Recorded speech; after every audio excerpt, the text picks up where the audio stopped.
is CBS News Miami.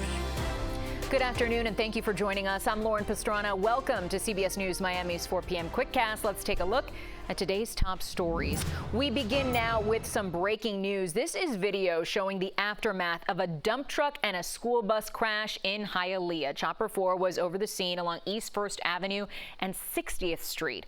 2 children were taken to the hospital to Nicholas Children's. A third may have been taken as a precaution as well. 3 people inside the dump truck were rushed to Jackson's Ryder Trauma Center. Their conditions are unknown at this time. We'll be following this story very closely, and we'll have the latest beginning at 5 o'clock. Days after another assassination attempt on former President Donald Trump's life, Florida Governor DeSantis says the state is pursuing charges for the suspect, Ryan Wesley Routh. If convicted on the 2 firearms charges, he could face a maximum sentence of 20 years in prison.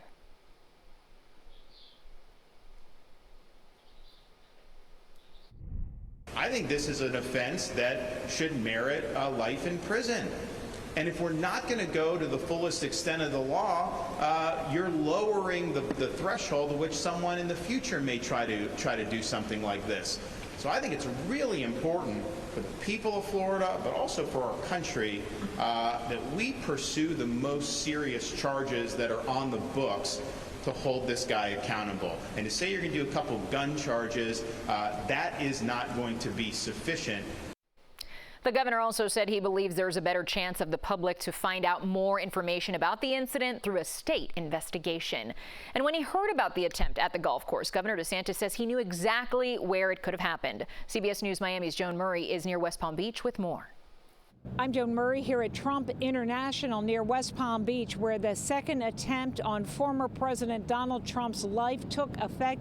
Behind me, you can see that it is still an active investigation. This is Tuesday, a couple of days after this incident happened. I also talked with the sheriff of Martin County on how they were able to catch the suspect so quickly. Here's what he had to say. I was actually within about 20 minutes of the incident. We got the word from the Palm Beach County Sheriff's Office that he was probably heading out of their county northbound on I-95. And because we're in a task force with Palm Beach County Sheriff's Office, we work seamlessly, good communication. So we knew the vehicle was probably heading our way. We poured out onto the interstate. We flooded the zone, as we call it, and we were able to get eyes on the vehicle and then safely stop it. And coming up on CBS Miami, you'll hear from someone who was golfing with the former president on what it was like when all this chaos unfolded. Near West Palm Beach, Joan Murray, CBS News, Miami. Always alerting, always tracking. This is Next Weather. Taking a live look outside right now, peeking at downtown Miami. We do see some clouds out there, but doesn't look like any rain is coming down just yet. Let's see if we can keep it at bay. Next Weather Chief Meteorologist and Hurricane Specialist Ivan Cabrera joins us now with the forecast. You are keeping an eye, of course, on the radar. Anything for us tonight, Yeah, Ivan? we are not going to keep it at bay, unfortunately, here. Already seeing some thunderstorms going. We had that batch earlier this morning. Boy, that cooled things off and allowed temperatures to stay generally in the 70s and 80s for a long time, particularly Key West and down through the rest of the Keys there. But we have shed not just the rainfall, but the cloud cover, and now we've allowed the atmosphere to get things going along with the sea breeze. You see that green line moving in. That's our sea breeze, and that's what can generate additional thunderstorms, and we already have one smack dab here across the beach, Bay Harbor Islands, getting in on that, portions of Miami shores there along Route 1, and that's just the beginning of what will be, I think, a pretty active afternoon with plenty of showers and storms. Heading through Wednesday and Friday, we'll continue with this pattern. Southwest winds will keep the thunderstorms going, and then a front comes in, but it stalls, and when you're near a front, you've got converging winds. When you have that, you have rising air, and when you get that, you get thunderstorms and plenty of rainfall.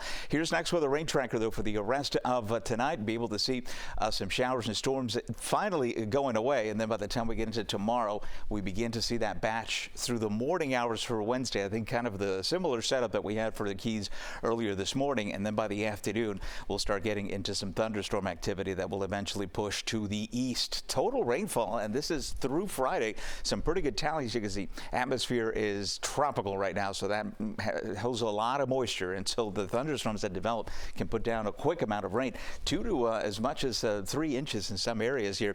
And keep in mind, we've already picked up a couple of inches since yesterday with the thunderstorm activity that we had.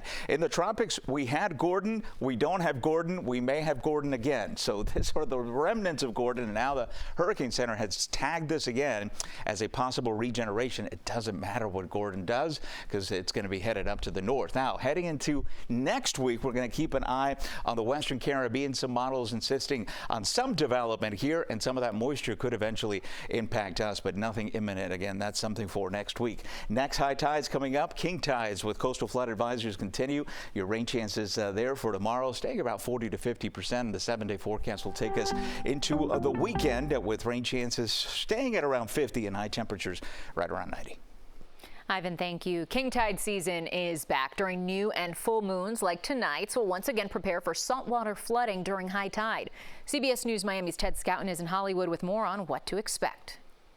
Right now, we're in the thick of it when it comes to king tides during the fall season, and the tides in the next few days are expected to be higher than even predicted. This is a view out of Hollywood this morning. We're talking about the South Lake area. You can see water flowing in from the intracoastal. It also bubbles up through the drains. We spoke to a couple of homeowners who said that they're used to it, but had to make adjustments to deal with flooding. We went and bought 2 Land Rover Defenders to get through the water, because that only happens when it's king tide, but it also happens when we get those heavy rains where the water doesn't go down. King tides will hit periodically until mid-December. This bout lasts until Monday. The worst days are expected to be Thursday through Saturday. Coming up starting at 5, we're speaking to a homeowner who talks about a solution that's keeping his neighborhood dry. In Fort Lauderdale, Ted Scouten, CBS News Miami. The Broward Sheriff's Office says a 16-year-old has been arrested, charged in the shooting death of another 16-year-old boy.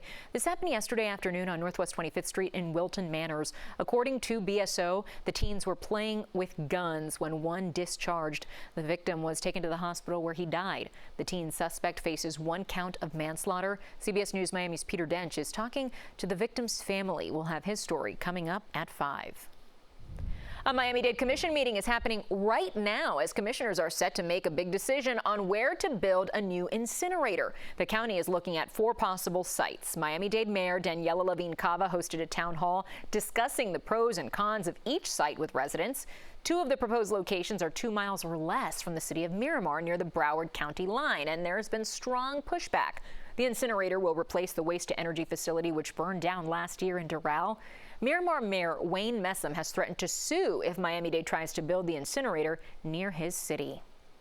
A bombshell indictment against music mogul Sean Diddy Combs is now unsealed, alleging a years-long violent sex trafficking operation. This follows a probe led by Homeland Security, and federal attorneys say they're not done yet, signaling more charges could follow. CBS News Miami's Michael George has more from New York. Sean Diddy Combs is appearing before a federal judge Tuesday, charged with sex trafficking, racketeering conspiracy, and interstate transportation for prostitution. The indictment alleges that for decades, Combs, quote, abused, threatened, and coerced women and others around him to fulfill his sexual desires, protect his reputation, and conceal his conduct. Combs allegedly planned and controlled the sex performances, which he called freak-offs. The music mogul's troubles have been building amid an ongoing Homeland Security investigation.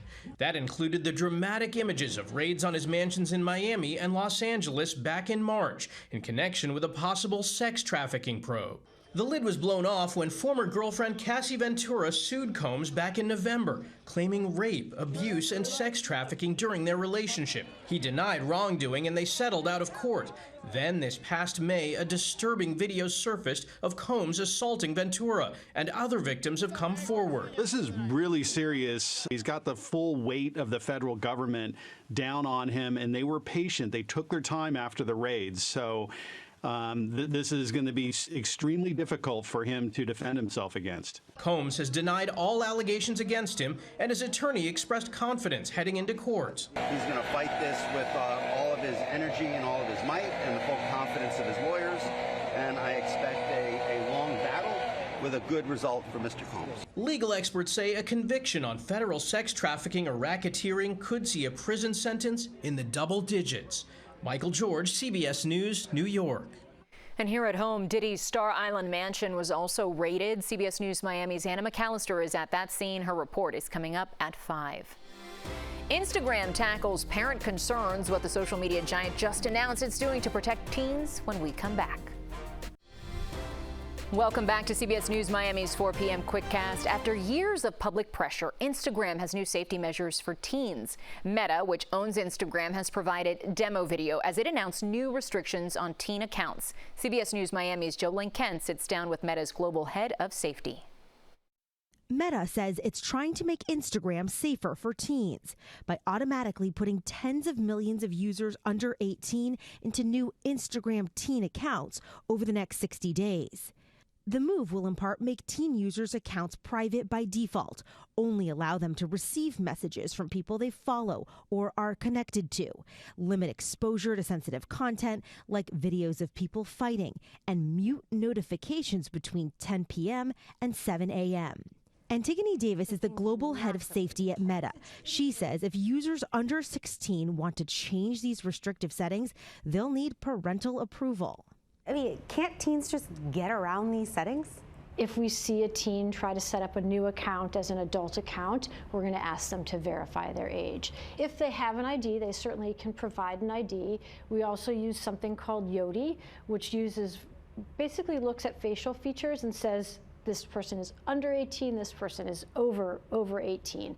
Meta says it's also adding new optional parental supervision features that let parents see who their teen has messaged, view the topics they're looking at, and set daily time limits. What do you say to the lawmakers and to the parents who say, this is just Meta trying to figure out another tool that's just not going to work? What I would say to parents is that we've listened to parents and tried to take in their concerns and put in place automatic protections. We do believe this is the right thing to do. How much of this is driven by the fact that you want to cultivate a safer space for teenagers in order to keep them on the platform, to keep your shareholders happy as a public company? With this change, we are likely to see teens maybe use the platform a little bit less, change the way they use the platform. But in our estimation, it is in our interest, including our business interest, to be aligned with parents, for teens to have a safe and positive experience on our platform.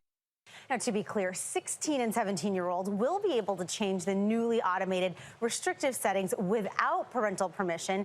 And Meta says they made their decision to do all of this after talking to parents who had teens of all ages. Jolene Kent, CBS News, New York. That's CBS News Miami's Quickcast. I'm Lauren Pastrana. Stay tuned for more news right here on CBS Miami.